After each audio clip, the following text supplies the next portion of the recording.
As Brittany mentioned, since 1992, DFW Metroplex has consistently been a non-attainment area for federal health-based standards for ozone, and it's up to us to change the future, and we are the ones that will determine what our future looks like. Next slide.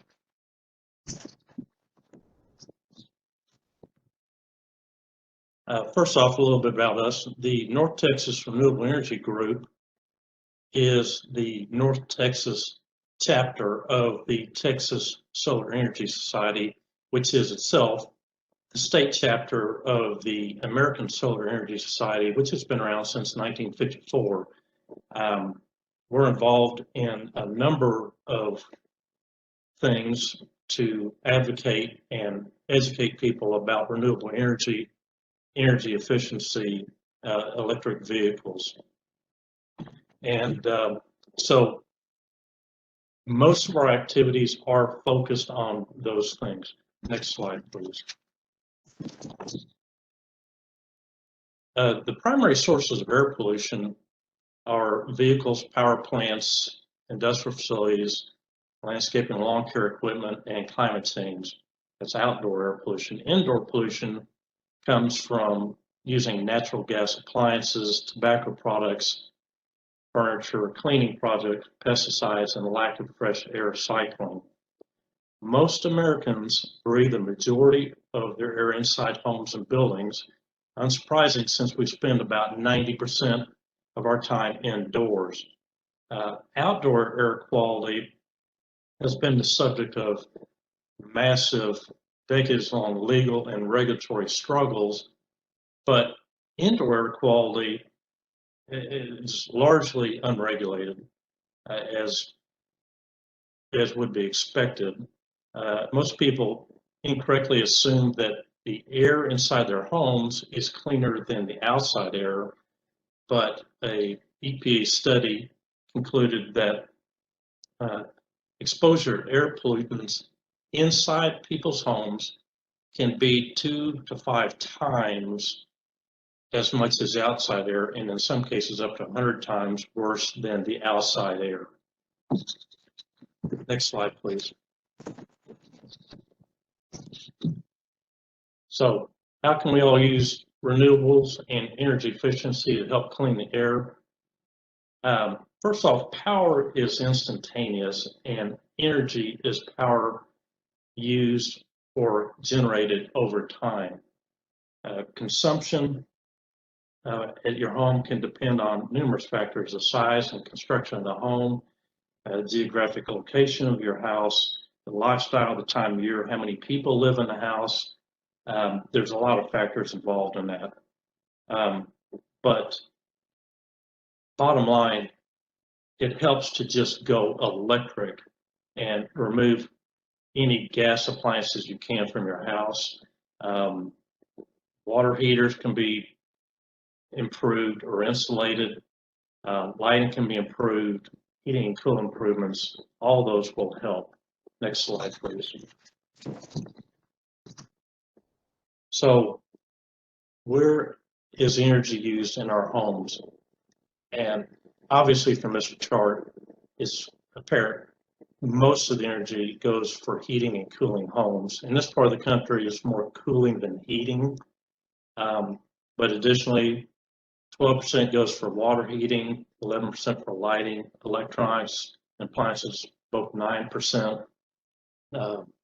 And so the average American home uses about 29 kilowatt hours of electricity per day, which comes around 877 kilowatt hours per month and 10,650 roughly kilowatt hours per year.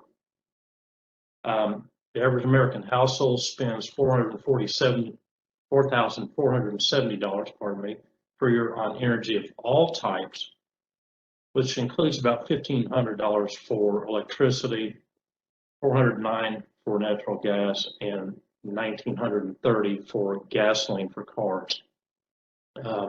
Interesting tidbit though, the typical U.S. household now uses more air conditioning, has more appliances, and more consumer electronics than ever before, but the average annual energy consumption per house has declined, and it's declined because houses are better insulated, people have better water heaters that are more efficient, electronics are more efficient, so we're actually using the electricity more efficiently, even though we have more uses for that in our homes these days.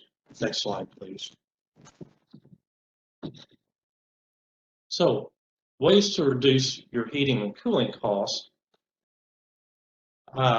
Obviously, putting additional insulation in attics and walls, getting a smart thermostat and adjusting it, caulking around windows and doors.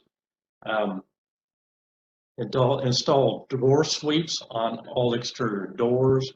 Use a microwave oven instead of a regular oven or stove. And replace your AC filter regularly, like every month or two, to keep it from getting too clogged up with dust and other stuff, which reduces the effectiveness of the HVAC system. Next slide, please.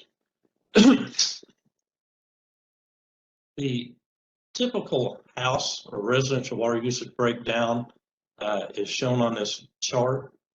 Between 55 and 7% of usage includes some amount of hot water. And so that's where unfortunately, a lot of the water energy goes to is just heating the water. Some things that all of us can do to reduce our water usage is install low flow shower heads and faucets, set a timer for showers, and learn to just take shorter showers. Only do full loads of laundry and dishes, because it takes the same amount to run the dishwasher if it's 10% full or it's completely full. And then when you wash clothes, wash them in cold water. Modern detergents work as well in cold water as they do in hot water, so you don't need to use hot water for your laundry. Next slide, please.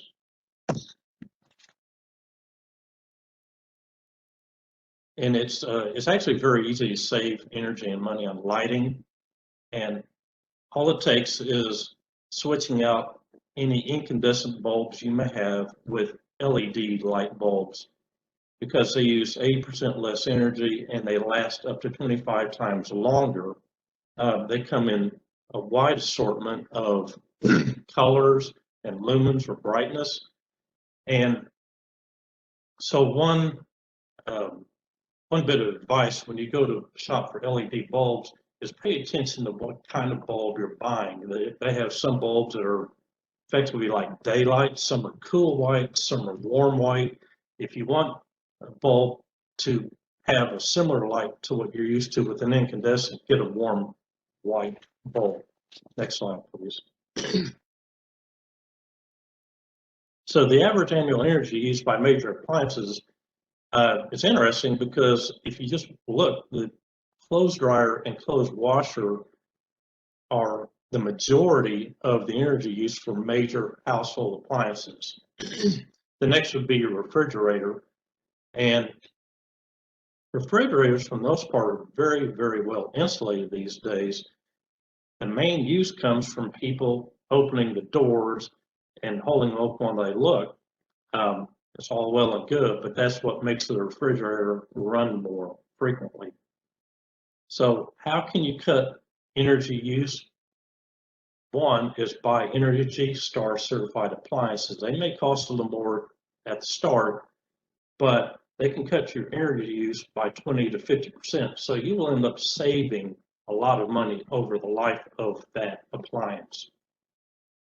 As far as smaller appliances go, or smaller equipment, it's important to just turn things off, because a lot of appliances and equipment use electricity even if they're in sleep mode or in non-running mode. And so if you have a laser printer that you leave on, that can cost you $130 per year in electricity while it's not being used. Same thing with the laptop, even in sleep mode, it can cost $15 a year. Game consoles in ready mode can cost $25 a year. All these things add up, and it's very easy to just turn them off completely and then plug them. And what you can do is plug several pieces of equipment into a power strip and then turn the power strip off at night when you leave the room, or get a smart power strip and it senses when things aren't being used and it automatically shuts things off. And they're effectively the same cost as a regular power strip. Next slide, please. So, talk a little bit about renewable energy. As recently as 2010, it's obvious that solar and wind energy were much more expensive to generate than energy from coal and natural gas. But renewable energy, wind and solar, have been on just an incredible cost decline. And they've gotten to the point now where wind and solar energy are much cheaper to produce than gas, and especially coal. Coal has been pretty much even over the last 10 years, where wind and solar have dropped dramatically. And those cost declines for solar and wind should continue. So they will be even a more reasonable and cheaper way to generate electricity going forward than they are now. Next slide, please. So how is Encore seeing the future? If you look at this graph, it is pretty obvious. Distributed energy generation facilities mean solar, photovoltaic, or PV systems on roofs, solar farms, wind farms, community solar farms, all that sort of stuff. Those are considered distributed generation because they're not a large coal plant or nuclear plant that is generating a whole bunch of electricity at one location. So Encore is estimating a huge amount of distributed generation facilities in the future, and that trend is only going to continue as the cost of solar and wind continue to fall. Next slide, please. So why install solar? Numerous reasons. It's independence. It's a hedge against future rate increases. You get more energy security. It's a great investment. It's low risk. There's a great return. It helps with your home or business appreciation.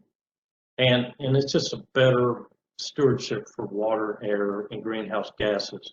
It helps for all of us to be part of the solution rather than part of the problem. And so how do you go solar?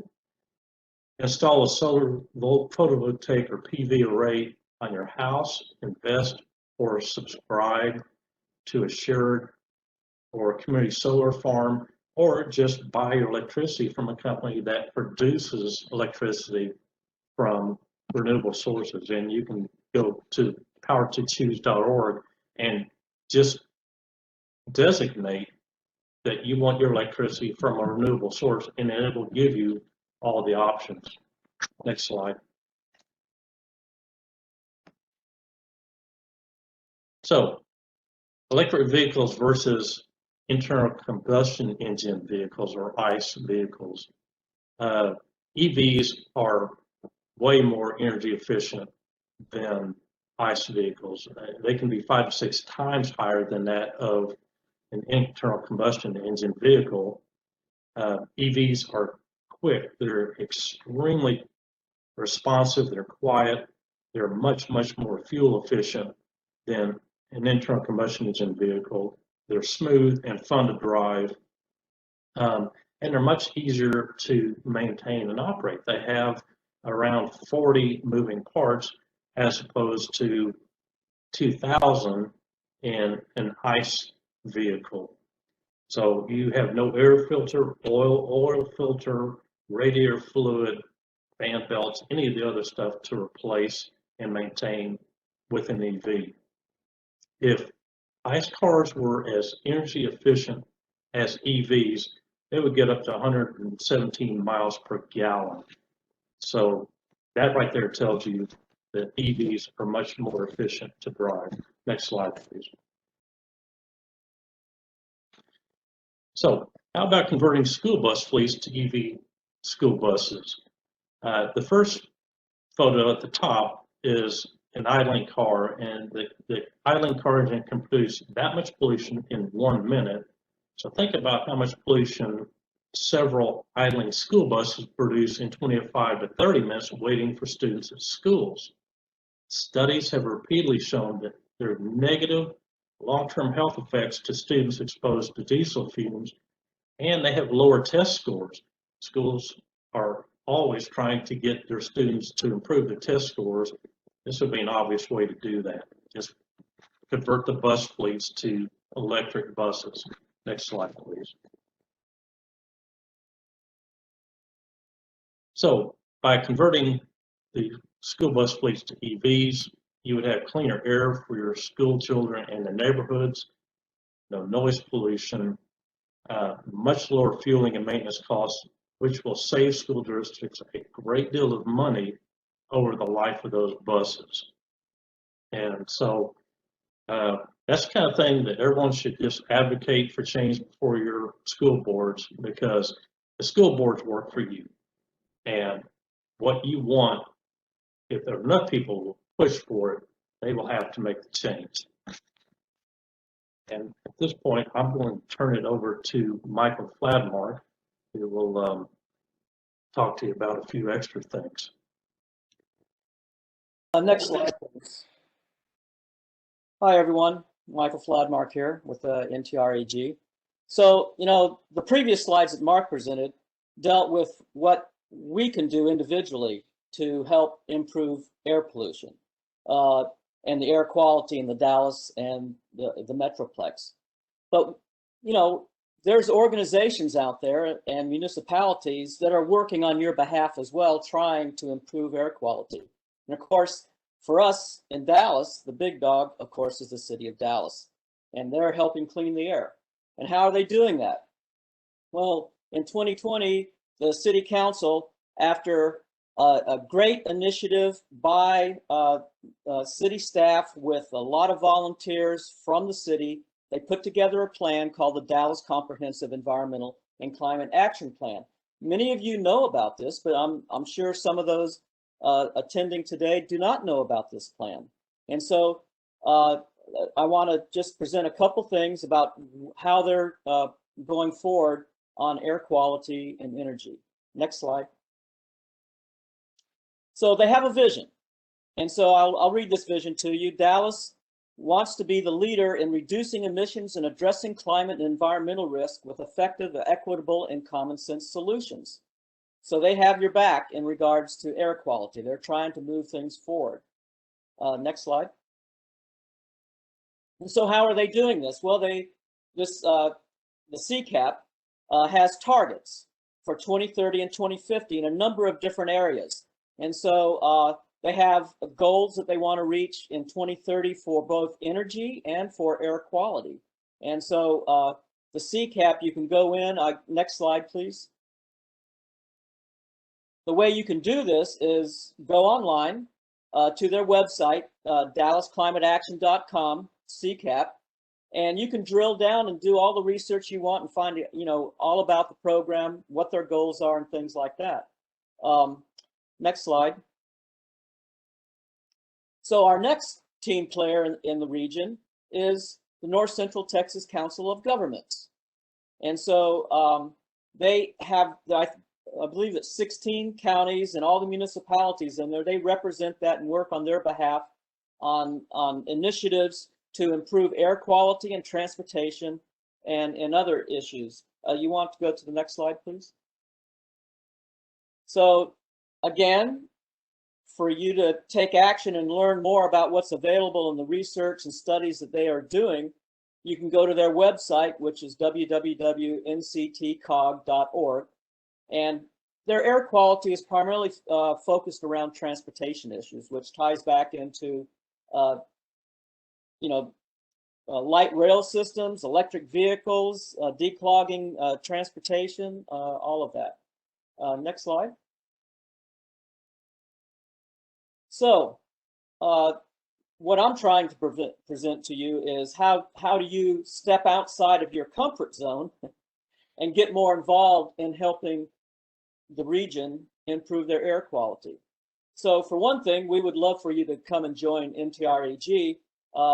It's focused on solar, renewables, and sustainability. Of course, we have Texas, which was the Texas Solar Energy Society, ACES, and Solar United Neighbors, which is a group to help reduce the cost of neighborhoods going solar.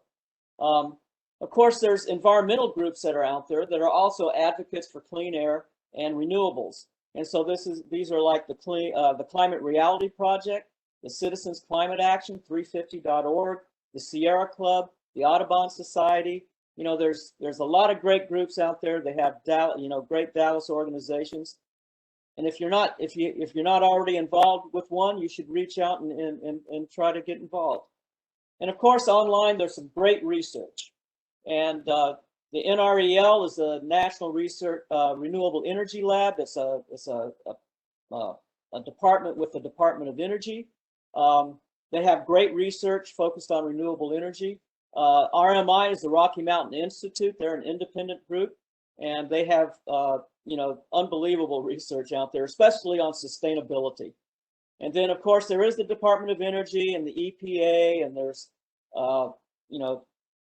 but I want to go back and go local. And so we still have the city of Dallas with their climate action dashboard. And then we also have NCTCOG. And so with that, we close our presentation and say thank you very much for letting us be here. This is how you can reach out to us. And then again, I want to thank Mark for presenting.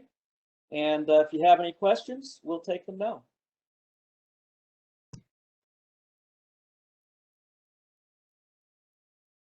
Thank you, Mark and Michael, for that lovely presentation.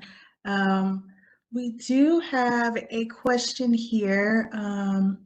Can either of you just talk about any incentives for in the region or the state or federal incentives that would apply locally for residents to participate in any renewable energy strategies?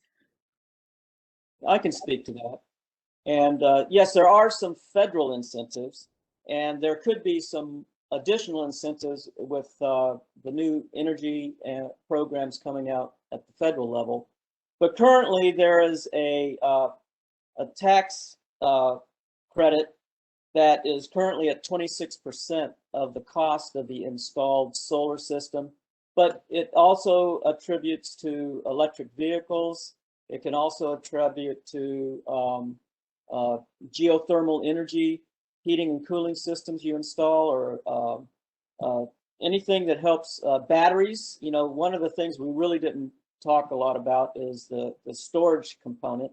So but the state really doesn't have any incentives for renewable energy. They do at the utility level, but not at the residential or the commercial level, except at the federal. Hope that answered your question. It did. Thank you very much for the information. All right, and then one more question, and then we'll move on to Tracy because we are like a couple minutes behind. Can you talk about any opportunities for maybe community solar? Or there's this idea that's been floating around the city, especially lately, of resilience hubs, and we know that renewable energy is a big part of that. So I guess, how do you see the role of community solar, or what role do you see community solar playing in resilience, and are there any opportunities right now for any neighborhoods or or residents to participate in community solar as a means to get into renewable energy? So it's all, I can answer that as well, if you don't mind, Mark. So it all depends on how you define community solar. And so it could be a multifamily complex, apartment complex. And what they do is they share the energy they produce either from their roof mount system or from their, say, a solar canopy parking lot where they can actually generate power as well as maybe charge electric vehicles. But you can go to a grander scale where you can do several megawatts, that's millions of watts of production, where you may require, maybe 80 to 100 acres of land. And that's located near a community that has historically not been able to take advantage of renewable power in this area because it's just, they're covered in, they have a lot of tree cover or they just can't afford it, right? And so there are opportunities. It takes special partnerships to try to put those together. And of course, we live in a region that is a deregulated market for energy. The power producers are different than the transportation or transmission companies, which is Encore. And then we all buy our electricity unless you live in a municipal that produces power or in a co-op. And so we have the choice to go out and buy power from a number of different people or services. And, that's the challenge because we do have some of the least expensive power in the country.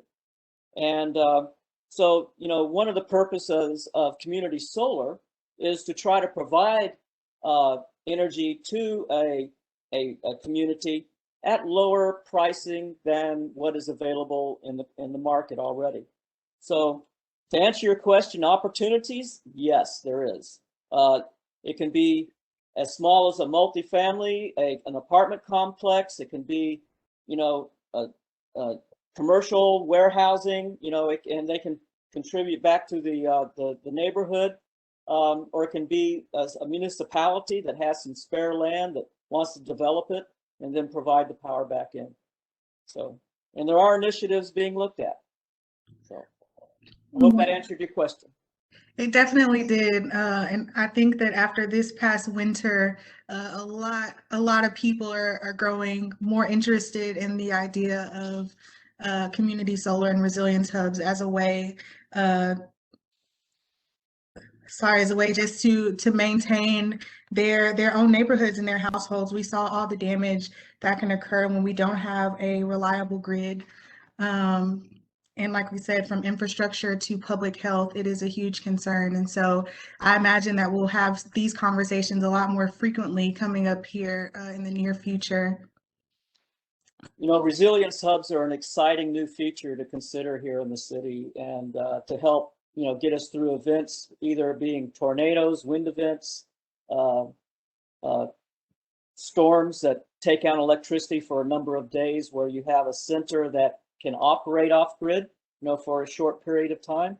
That requires, a lot of thinking and consideration to come up with a proper design that, can become a resilient hub and that can serve a neighborhood. Mm-hmm. And so I know the city is looking into that, and it's going to be exciting when it actually, some facilities are developed to do that. Absolutely. Well, thank you again to NTREG and to Mark and Michael for being here with us and sharing. We are going to move on now to our portion about green jobs and the opportunities for growth in the solar industry job market. And Ms. Tracy Wallace from Green Careers Dallas is going to talk to us about that. So.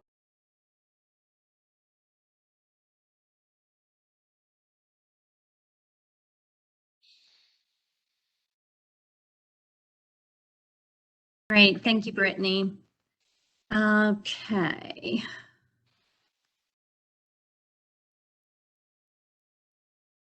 All right, does that look good on your end? Perfect. Okay, thanks. So As Brittany said, I'm Tracy Wallace, co-founder and executive director of Green Careers Dallas, and we're a nonprofit that seeks to disrupt poverty through green career training and community education. And we'll show you examples of both of those in this presentation. So this all started with a film. We were inspired by this film, Catching the Sun. And you'll see Michael Fladmark there on the left, and he is the other co-founder of Green Careers Dallas, and Michael Martin and is our current president. And then the other young woman is Shalini Kantanyaya, who was the creator of this film. And we were inspired to do this in Dallas, much as it is being done in Richmond, California. And probably within a year into it, we realized Texas ain't no California. So though we can do things here similarly to get people into the solar industry, we do not have the same sort of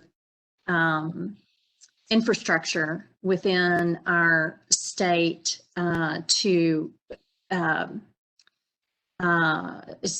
infrastructure, not only physical, but by policy to create these jobs. And anyhow, our work really sits at that intersection of environmental, economic, and racial justice. And as when Mark Witte was speaking, he said something that made me think of, we have to look back. There was that photo from the 90s of poor air quality in Dallas. And so, you know, like all good students, we have to know our history in order not to repeat it. So we learned a few days after seeing that film where the worst poverty is in Dallas, and decided to concentrate on that area of town in order to have greatest impact. That was our goal, to have the greatest improvement in wages. We needed to go where the wages were the worst, the least. And so that is South Dallas Fair Park area. The zip codes are 75215, 75210, that have the dubious honor of having the suffering the highest level of poverty in those areas. And you'll see how our history as a city, really as a nation and country, are tied to that. I love this quote from the mayor of Orlando, that clean energy is really the greatest opportunity for all cities to improve community health, quality of life, environmental sustainability, and a vibrant, robust economy. So right there you see all of those aspects: environmental, economic, and racial. It's all tied. You can't separate those things. This is a map of Dallas, the city of Dallas, from a great report that came out, I believe, in 2018. It was about the racial wealth divide in Dallas. And this last 18 months of the pandemic, a lot of people have learned a lot more about these sorts of divides, whether it's the digital divide or, you know, even the employment divide, how we had essential workers that we couldn't do without during the pandemic. And so as you look at this map, this is a map of household income. And so in the area where we focus, 75215, 75210, the median income in those areas is actually below the federal poverty level for a family of four. And it's just you can almost draw a line there with I-30 that there, you know, south of I-30 is where you find the food deserts. It's an employment desert. In many ways, it's a transportation desert. In our South Dallas Fair Park area, it's almost 50% of households don't own a personal vehicle. It's even almost 30% of people that live on $15,000 a year or less. So in order to just belong to our whole city, I think we have to learn about our whole city. And where history comes in here is that it is no mistake that the areas that suffer today are the areas that suffered from the policy of redlining way back when. And those effects still happen today. Not only do those have an effect on simple things like access to banking, access to fresh food, it also affects things like access to living wage employment. So people in the southern sector have to drive further or travel further on public transportation to get to living wage work. It's something like 40 minutes more than those of us who live north of I-30. So I just bring that up because there's no way to separate that out from, for example, when Mark was talking about the diesel-fueled school buses. Our children of color in the southern sector suffer asthma at rates 2.5 times higher than their white counterparts in the northern part of the city. So these things matter. They affect all of us. And even if I, as a white person living north of I-30, think that somehow I am not affected by that, then I'm not paying attention to all of the information, because what affects one of us affects all, whether you're talking about the way the healthcare system can provide, for people, or, whether I can be an employee that gets to work on time, or what I'm telling you, it's got 100 little spider webby fingers. Okay, so this is just to show you the solar jobs throughout our large metroplex areas in the city. And Dallas is third behind, actually fourth behind Houston, Austin, and San Antonio. And it has been growing. One thing we've seen in the state of Texas is that solar has grown at something like 15% a year for at least 10 years. And that is against all odds in Texas. And that's without incentives and supplementing anything from the state. It's grown because it's been necessary. It's grown because we know it makes the grid more stable. And the jobs that it provides are living wage. Pardon me, in the solar industry, entry-level jobs begin at no less than $15 an hour. That's our experience with employers. Many of them offer also health and retirement benefits.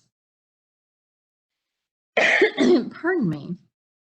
So what we wanted to do, our goals in learning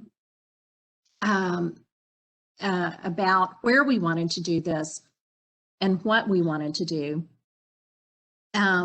we wanted to offer access to a rapidly growing industry, and really industries, because energy efficiency did not miss a beat during the pandemic.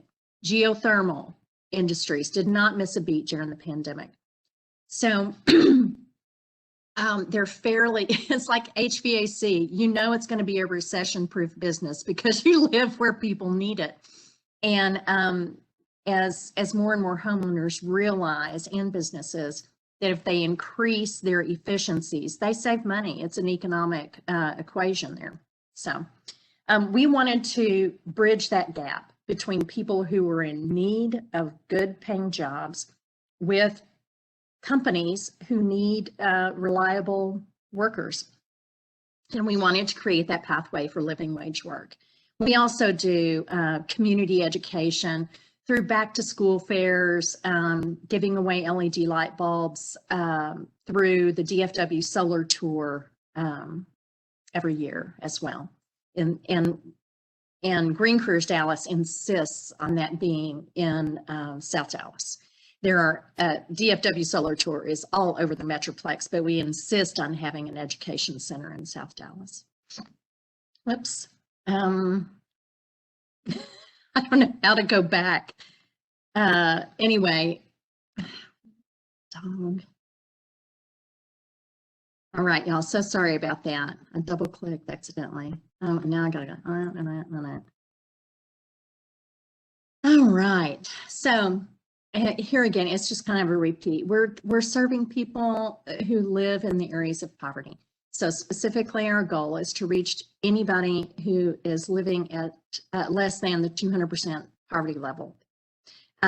Unemployed people, long-term underemployed, formerly incarcerated, veterans, just people that we think of, generally speaking, as hard to employ.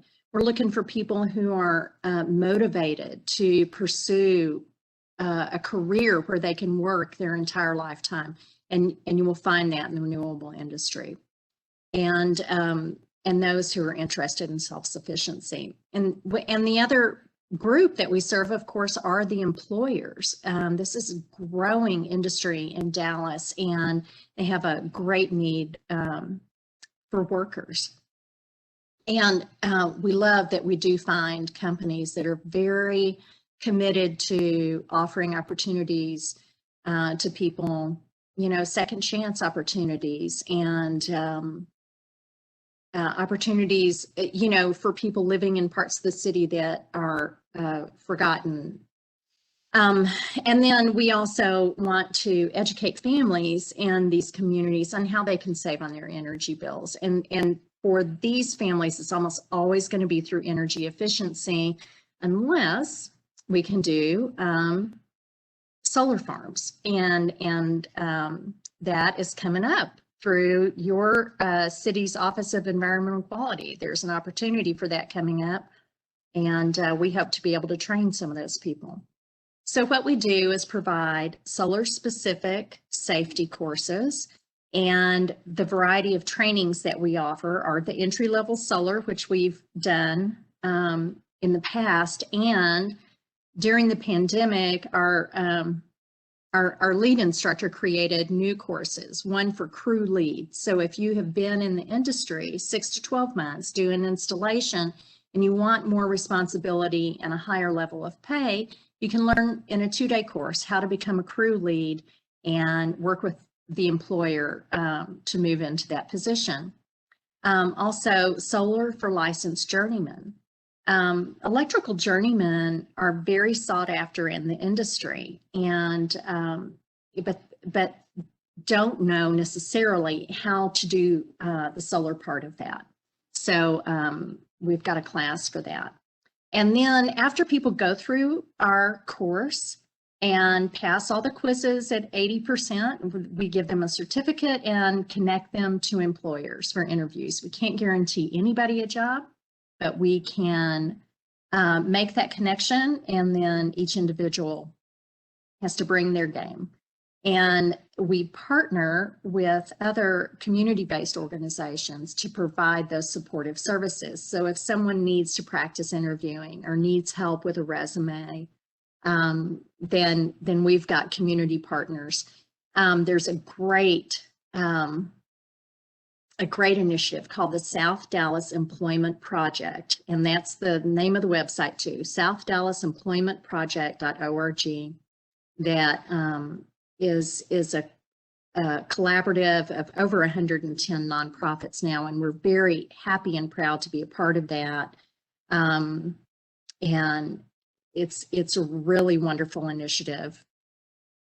Here's just some photos from our 2019 class, and a phrase that I often use when I'm talking to people about poverty in general, that access and equity are the cures to poverty.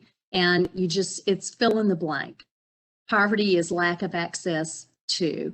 It could be transportation, affordable housing, living wage work,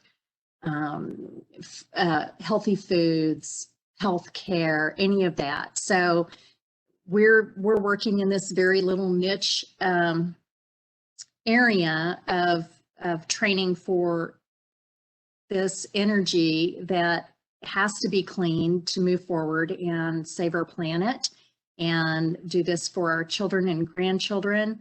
And in the meantime, if we bring people from lowest income neighborhoods into these industries or help folks access energy efficiency, then we're raising all boats, you know. Anyway, here's our website and our it's our handle for all the social media things ever. So there you go. Thank you. And Brittany, I'll stop sharing and hand this back over to you and see if we have any questions.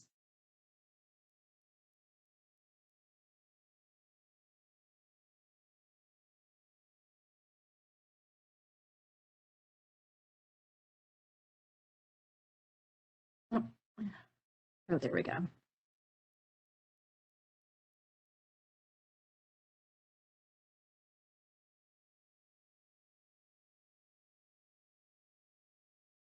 Did we have any questions?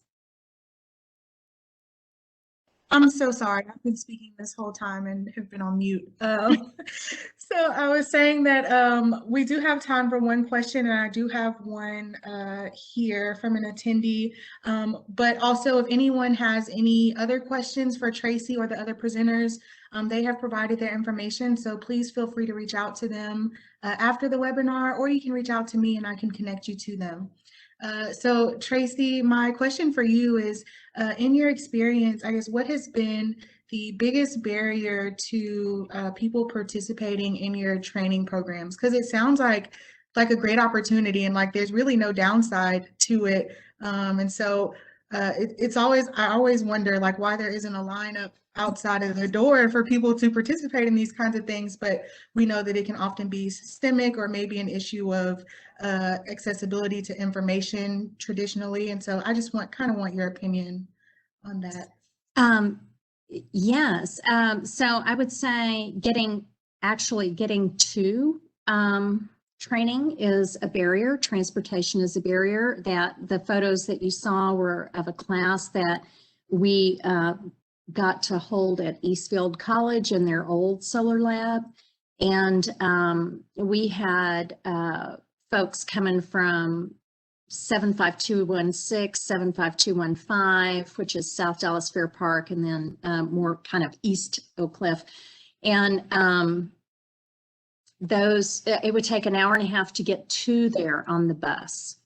And that's one way. And so then to get to employment, if DART doesn't go there, you're in trouble. And so transportation is a huge barrier. And there are a variety of ways to address that, but really, I mean, it's a catch-22. You have to make enough money to afford a vehicle, or because if you think about being away, if it takes you an hour and a half to get someplace that would take me 20 minutes to drive, and you have children at home, anything like that, I mean, you're talking, look how long you're away, you know, just to get to and from work. So transportation is a huge barrier. Finding out about class, that is, I mean, in South Dallas Fair Park, getting information to people can be a challenge as well. So you're absolutely right about that. And part of that's the digital divide. Absolutely. And it's a part of town where, you know, flyers on doors still works really well. But yeah, so those two things, access to information and transportation. Okay, and just one more quick question, and I apologize to the audience. It looks like we're going to be about 5 minutes over, but if you'll just indulge me for like 5 more minutes. Just one more quick question. How do you select your students, and how much does your program cost? To that lowest income student that we've been talking about, that we described in the PowerPoint, the cost of the program is free to them. And I'm sorry, and the first part of that was? How do you select your students, or is it just open to anyone? So you know, being a solar installer is an athletic job. You got to be able to go up and down the ladder. You got to be able to carry a panel that might, you know, weigh 50 or 60 pounds. I jokingly remind people that the roofs are outside and that it's hot in the summer and cold in the winter. And so I interview we're just a very small organization, and I interview everybody that applies. And, you know, you got to be an athlete for this job, and people have to be realistic with themselves. And we don't necessarily do any screening for math or reading skills, but those are basic skills that people will need. But we don't necessarily require a GED or high school education. So I have an OSHA poster that I have people read to me, and that's written at a grade level. That's great for the work, you know, that they'll be doing. And then I really try to make sure that this person is serious about going into the industry. We've had people say, oh yeah, I'm interested in going in the industry, and really they're just curious about solar. And this is what we're here to do, is to connect people to the industry for employment. And so I just try to get people to be very realistic about those things when we're interviewing. Wonderful, wonderful. Well, thank you for that. That was super informative. And I'm so glad that you were here to share that. I know that a lot of people, especially lately with the pandemic, are looking for a career change or looking for a path that's going to be a little bit more sustainable going into the future. And it seems like solar jobs and renewable jobs in general are the future, and that's where a lot of people are going to be headed. So thank you so much for sharing your time and your expertise with us. Just real quickly to end us off, I am going to share my screen one last time to talk about the Clean Air Action Day Challenge and a couple of CCAP highlights. So it was brought to my attention that maybe the first couple minutes of this webinar were not viewable to everyone due to technical difficulties. So if you didn't catch it, Clean Air Action Day is celebrated every year. It's put on by Air North Texas to acknowledge our region's constant struggle with attainment for ozone and our air quality problems, but to also get residents thinking about ways that they can help improve the air around us. So if you have not already, please go visit airnorthtexas.org/Clean Air Action Day and make your pledge to do just one of these really simple actions to help improve our air quality. And just think about your individual action may seem like a drop in the bucket, but if everyone did just one thing to help improve air quality, it could really make a big difference. So keep that in mind and definitely visit the official Clean Air Action Day page. Also, there was a lot of mention about CCAP. If you have not heard of CCAP yet, that is the city's Comprehensive Environmental and Climate Action Plan. And this is the CCAP Year 1 dashboard. I believe Mark mentioned earlier that you can keep track, that you can keep track of our air quality progress on this dashboard. And we also just wanted to talk really quickly about some buildings and energy highlights from this past year, since this webinar did focus on renewable energy. So some things that we are proud to have accomplished or at least initiated this past year are partnering with NTREG to develop resources related to both resilience hubs and renewable energy hubs. So you heard us talk a little bit about that. Be looking for more in the future related to those resilience hubs and renewable energy hubs. We received funding from the Volkswagen mitigation grant to install electric vehicle charging infrastructure. So we know the biggest hurdle to getting people into EVs is providing the infrastructure that makes that feasible for people. So that is a huge step towards the electrification of our grid for transportation. Continuing to explore ways to support community solar initiatives that will decrease the energy burden among low and moderate income households. So that is a great project that we're all excited about that's in the works currently. Think weatherization and energy conservation for low and moderate income residents. And that's something that is much needed. Again, as we saw with this past winter, we definitely need to be taking steps towards creating more resilient neighborhoods and communities. An ongoing evaluation of city facilities for on-site renewable energy generation and storage. It's no secret that the city of Dallas has many facilities and lots of land where we are able to implement some solar projects that could have a huge impact on our city. And so we are planning to keep exploring those options. And finally, identifying retrofit opportunities at city facilities for reduction in energy consumption. So those are just a few of the highlights. You can also keep up with our progress towards our goal of carbon neutrality and our sector goals as well on the CCAP dashboard. So please visit www.dallasclimateaction.com and you will be able to view all of that. Again, I do want to thank you all for attending. I'm sorry that we are over time, but we had some great discussions, and thank you again, and we hope to see you at next year's Clean Air Action Day celebration. We hope you do at least one thing to help improve air quality and maybe consider some renewable energy activities or energy conservation activities. Thank you, everyone, and have a great evening.